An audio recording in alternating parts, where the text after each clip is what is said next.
So in this video we're going to talk about how to do a personal training consultation that converts people into long-term paying personal training clients. So what I'm going to do, I'm going to break it down into certain sections.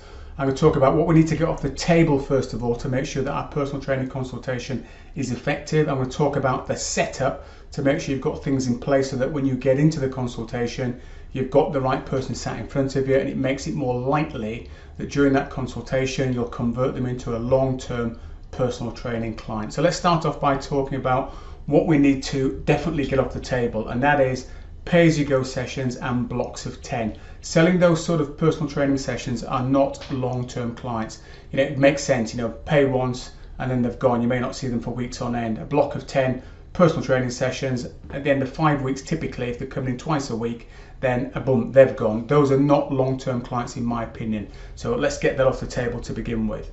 We then need to think about who's going to be our ideal client. Now, in my case, my ideal client was busy professional women over the age of 40 looking to lose anywhere between 30 and 50 pounds.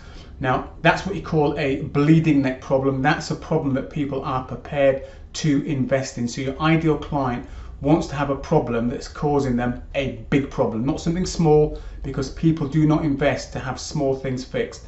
They invest to have big problems fixed. And losing 30 to 50 pounds is a big problem.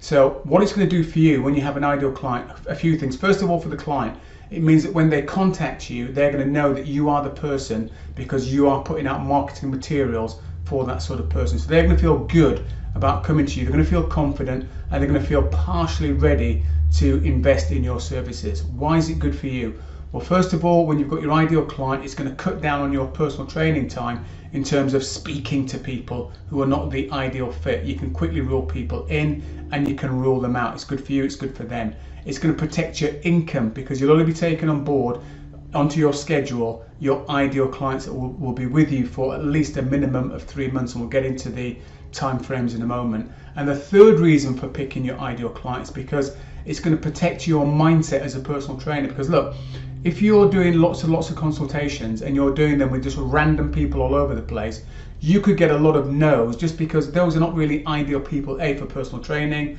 and they're not the ideal clients for you anyway in the first place. Whereas when I was doing face-to-face PT, if I got somebody ring up and they weren't my ideal client, it would just be like water off a duck's back.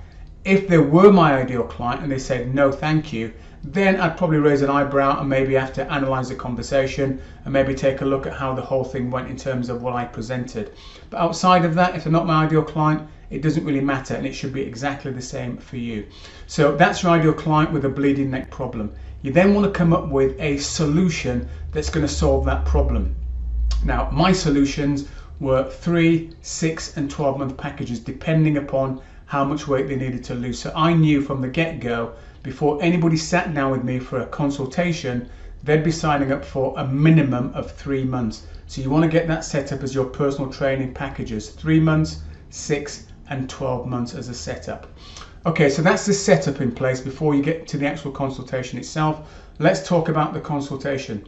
So part 1 of the consultation happens before you actually sit down and speak to somebody. This can be done either over the phone or it can be done face-to-face on the gym floor. Basically what you're going to do is just ask questions, and there's a saying, he or she that asks the questions controls the conversation. You want to be in control of that conversation. So asking questions like, what is it you're looking to do? What sort of time availability have you got? Can you control your own diary? And that's a little pro tip, that, because if you've got somebody there that can't control their diary, the chances are they're not going to be able to get into your PT sessions regularly, or they're going to be moving things around all over the place, and that's going to become a nightmare.